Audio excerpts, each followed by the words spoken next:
question really that you all have to decide is, what do you consider to be successful?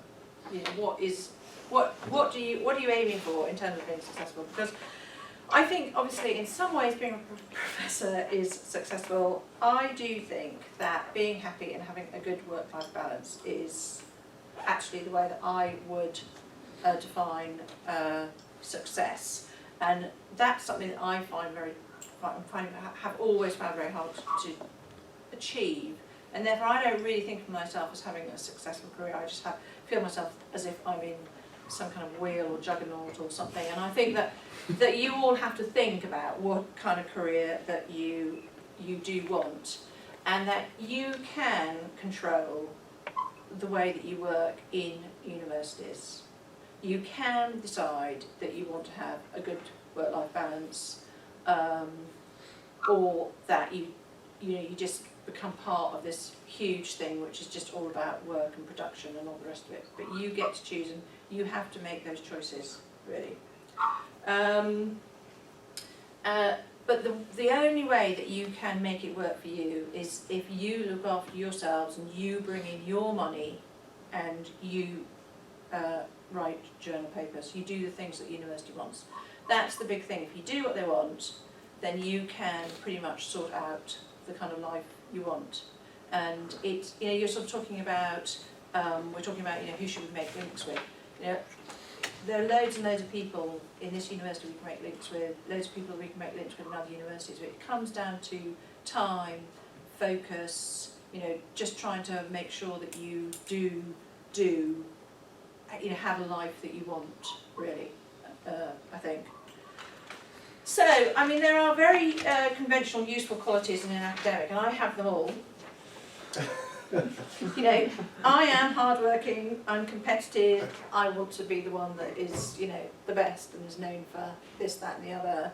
I'm active, self-orientated, make things happen, I'm very disciplined, I'm very responsible, I'm a good networker, I'm socially skilled, and I'm confident, I'm a good public speaker, I'm a good and quick writer, and I can, in a situation, argue my way forward. And that is the kind of classic academic kind of qualities.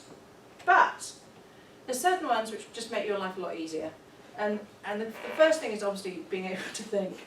But I think it's very important that you realise that's not just this kind of quick, zippy-zappy, parliamentary, stand up and kind of zing off each other type thinking.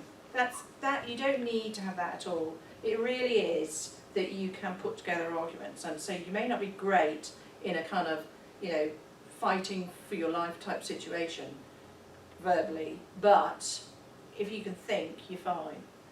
And I think for me, having ideas is what it's all about. And so naturally challenging conventional wisdoms. Don't kind of be someone who just goes along with ideas. And that is a kind of a characteristic. That's a kind of an internal confidence that allows you to challenge things. Lots of people are actually conventional and don't like challenging conventional wisdoms. And it's that ability really to not just think that because somebody said it, it's true. Just challenge anything and everything, really. And of course, if you are part of the zeitgeist change, just this gut thing that you just think like whatever's happening out there in society, you'll just go with it. And that's what happened to me back in the kind of early 90s, really. So I was sort of on the ground as a ladder went up, as the expression, or whatever the expression is. I didn't really have to do very much at all, just the environment was happening and I just happened to be there. And so that's why I think the future in academia is about being younger and having that new way of thinking about things. Because I don't know, but I get the feeling that this time now is sort of like the 60s. There's a real political change, sort of feelings about being able to be part of society. Lots and lots and lots of things are happening, and it's a sort of a move on from that kind of 60s, of which I wasn't quite in, but that kind of move, and it's coming along. And so I think being younger and challenging things is the way forward. In academia, and being organised really takes you an awful long way. Working a 9-to-5 day and being organised is perfectly possible. And my kind of reading everything that kind of comes along, thinking about things, getting terribly anxious about things, needing to feel seriously sort of, stressed before I get anything down. All of that is really unhelpful, and I'm totally not a role model. And do not try and get yourself to work in a very organised and effective way. And you have choices which have to be made. What kind of successful do you want? I mean, for policy people, do you want to be part of the great and the good? And if you want to be part of the great and the good, you can't challenge wisdoms, basically. So I'm in this sort of irritating situation. Everybody listens to me, but because I'm uncontrollable, I will never ever get any kind of job which is a great and a good job, even though I'm better than most people out there, because in the end I will not say something if I think it's the right thing to say.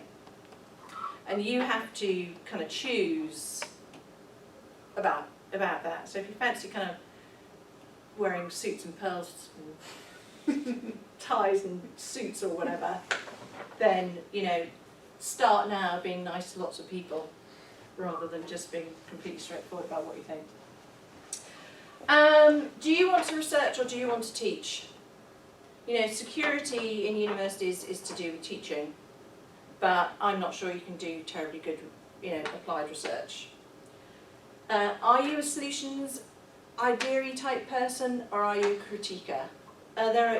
You need, both sorts are important in academia. You've got to have both sorts. Which one are you? Where are your skills within all of that? And if you want to go up the university admin ladder, you have to go down the lecturing route, because you have to have those kind of jobs, and then you have to make sure you do lots and lots and lots of things in order to kind of go up that ladder. And in many ways that ladder is much more secure than a straightforward kind of academic job. But you will find yourself doing loads and loads of meetings and all the rest of it. It's also well paid by the time you get to the top. So you need to think about these things and where you plan your career around that. But fundamentally, how important is the work-life balance to you? And do ethics matter to you? Do you think there's a right way to behave towards colleagues? And the incentives within universities to be very selfish, and every time you help somebody else out, you're probably doing something which is less helpful for you.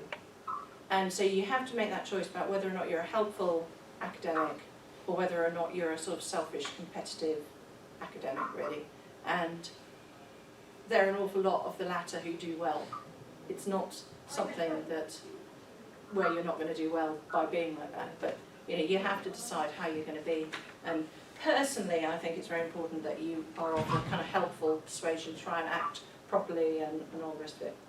And just don't drift, because if you drift, you'll find yourself asked to do things and you'll end up going to places that you really, really, really don't want to do, so don't be like that. So make your choices.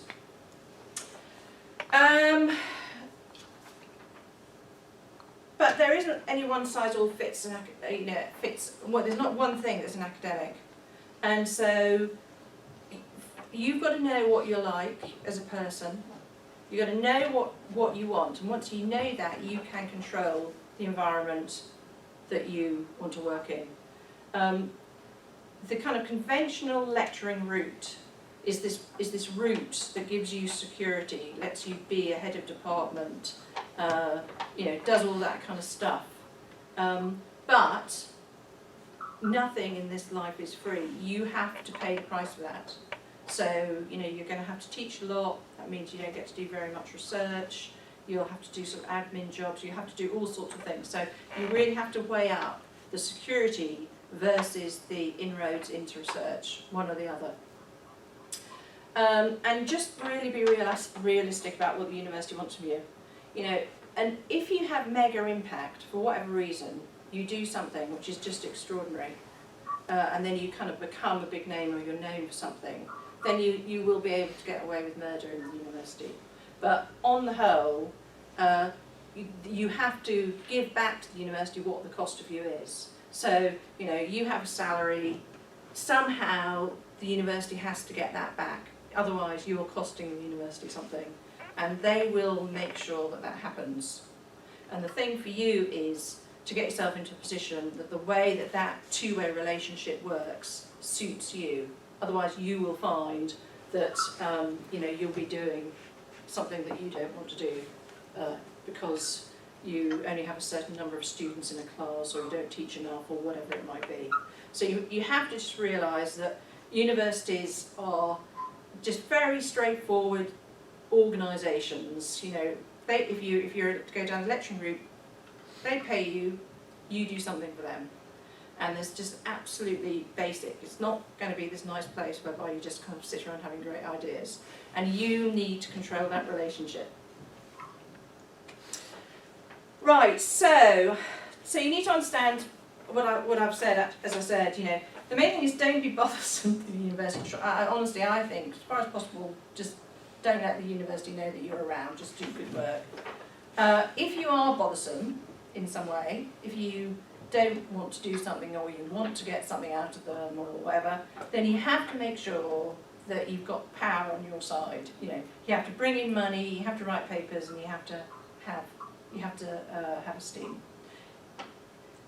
It's just a straightforward power relationship. It's quite a simple presentation, this really. But it's very important that you understand that, because once you understand that, then you can control that relationship. You have to tick the boxes, the basic boxes. If you don't tick the boxes, then it's going to be a very, very uncomfortable place for you.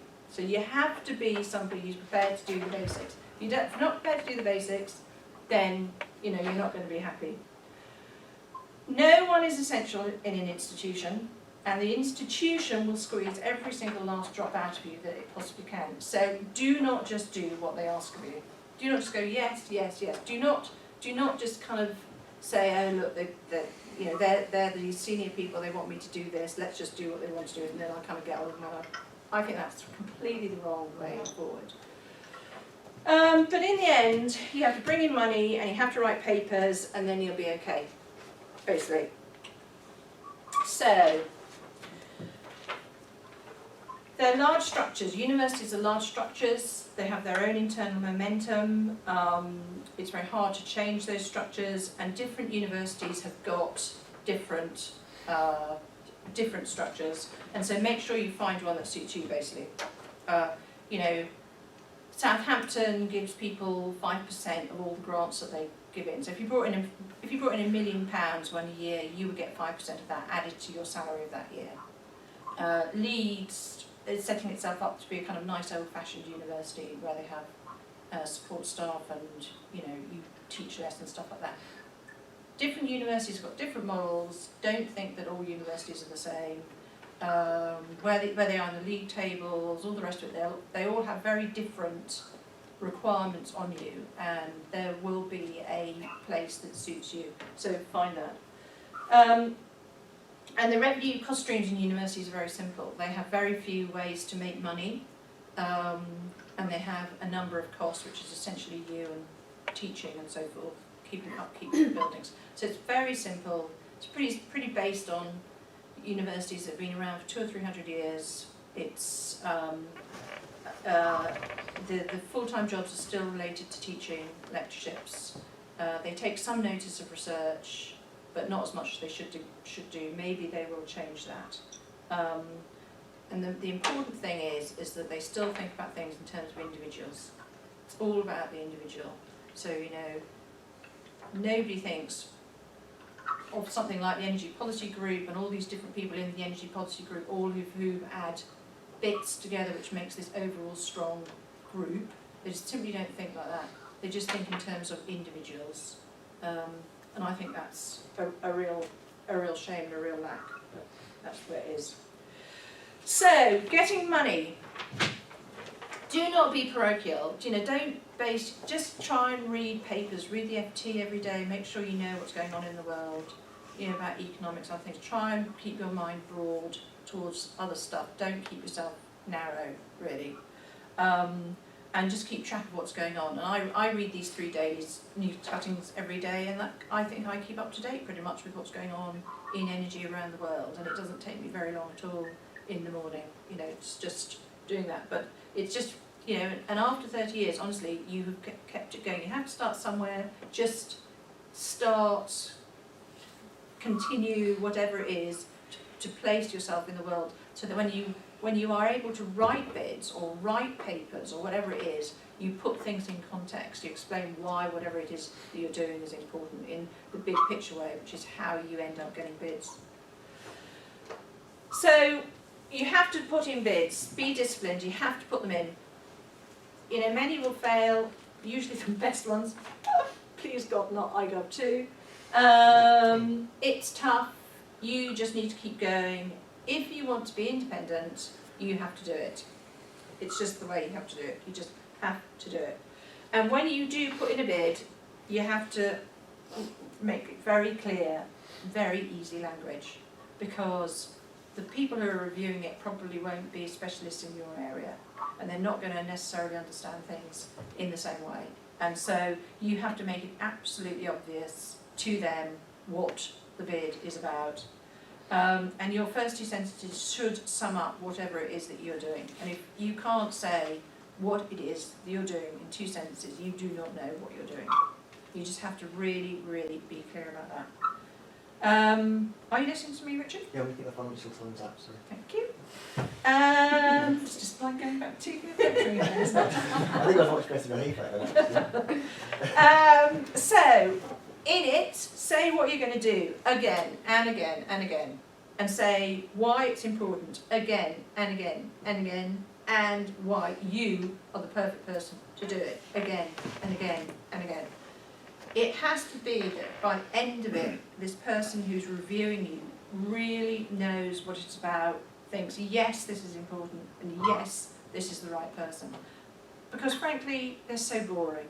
And after a while, one gets so bored of doing them, that if you get this thing from the research councils, and you can't understand what it is that anybody's doing, or how they're going to do it, or whatever, you just kind of go, oh God. You've got to have got through that. You've got to have made it really obvious and readable and understandable to everybody. And if that's the case, you will manage it. And journal writing, which is my weak spot because I can never be bothered to do it. You have to do it. You know, nowadays, if you go down the lecturing route, you are going to have to. You're going to end up in an interview situation where people are going to say, oh, they've got 8 journal articles versus that person who's got 4. Really, you really, really have to make sure that you do write journal articles. From a policy perspective, it's incredibly irritating because nobody reads them, and they're always out of date, and you know all of that stuff. But they are an important sort of historical record, and they are still the way that you're going to be assessed. So you just have to do it. And then I think the thing about esteem is that you can get by and get esteem without doing much travelling. You know, you can put lots of inputs into consultations, you can do all that stuff, you can have ideas, you can have journal articles, you can do all this kind of stuff.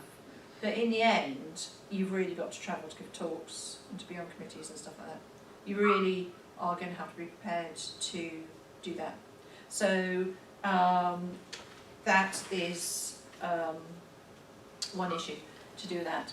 And I'm kind of coming to the end of all of this, and it's kind of coming to the point where you know you'll see that there's this choice really between this work-life balance, and it ends up at how much you're prepared to work, how much you're prepared to travel, and you know what you really want out of life, and then you can get what you want. And networking really, really helps all of this. So getting on with people helps, because you can be put on bids without you doing anything particularly, and you can become part of a circle. I became part of a European circle of sort of usual suspects, so I just had money throughout the whole of the 90s because the same people were putting in bids, and I was routinely the British person, and it was just very straightforward. And you need to kind of get into those kind of circles. It doesn't have to be Europe, it can be other places, but you need to kind of get into this usual, you know, like us with GTU, for example. And then I think this whole thing about being helpful to others is also a really big decision. And I took the decision very early on, first of all actually to be a woman and not to be like a man, to really be a woman, which at the time, believe it or not, was quite a big decision. And the other thing that I took a decision about was that I was going to be helpful and I was going to be nice to people. And so I've spent my entire life being helpful and being nice to people. And I can probably count on one hand the times that it's been reciprocated over that 30 years. It's absolutely not a quid pro quo thing. And you shouldn't expect it to be. But I think that, you know, if out there people just think of you as this kind of nice person, you know, they may be competing with you, whatever, but at least in the kind of competitive world that we exist in, you know, you're at least, you know, people like you. It's not like it's sort of like, I don't like him or her, and he wasn't nice to me then, and so I'm going to, you know, not be as nice to him or her as I could be. I think it's a very sensible way forward, and I think it's important in this very competitive world that academia is. And I am way too individualistic. I'm terribly self-reliant. I don't really ask anything of anybody. I just get on with it. And you know, that is not a good role model at all. And it really just comes out of a very sort of sexist early environment within energy. And because I was, you know, at the time at the very progressive end of energy, where I was saying to the majority, you've got to change the system. And so nobody wanted to do anything with me anyway, because I was basically saying that their way of working with energy was the wrong way forward. So it's much better to be in an environment, into a supportive team environment, because you can all be putting in bids, you can all be helping each other, you can all be putting your names on different papers. It's much, much easier if you work together as a team. And it's important for the Energy Policy Group to be big enough to allow that to happen, really. And I think the important thing really is that you can't attend all meetings, but there are some meetings which are really important. And from time to time, I've made really big mistakes because I've been really busy, and I've been invited to some very sort of prestigious thing, and I've gone, I'm not doing that because I'm so tired, and I'm so busy, and I'm not going to do it. And it would probably, the whole, you know, whatever you're asked to do in the year, that would have been the one thing to go to. So you really need to think about what, you know, sometimes things are more important than others. And I really like teaching, but, you know, security in universities is linked to teaching at the moment. But I think of myself as a researcher and an applied policy person, and so the extra teaching that I do, when I teach, it's sort of like additional to my job, and I see my job just really as policy. And I would choose research over teaching, really, time and time again. And so I think for you, really thinking about taking on a lecturing job, you know, it does give you security, but if you don't really want to spend your entire time teaching, you actually want to do some research, then you're not going to be very happy doing it. You need to think about that. And universities are crap at understanding that for a policy person you've got to go to meetings in London, and from here that's 4.5 hours to get there and then to get back, and then you've got to do your teaching on top of that and all the rest of it. They simply don't understand that kind of need to be at certain meetings or what it's about. And so I think it's very hard doing a lecturing job and doing decent research. And then finally, just women and academia. I mean, as you know, I think academia, traditional academia, getting a lecturing job is competitive. And then, if you are a woman with children and an unsupportive husband, then it's going to be much more hard for you, because in the end you end up with jobs given out on papers, money and esteem, which is basically the amount of hours you put in. So in that traditional mode, I think it is difficult for women. It is harder for women than men, even in supportive relationships.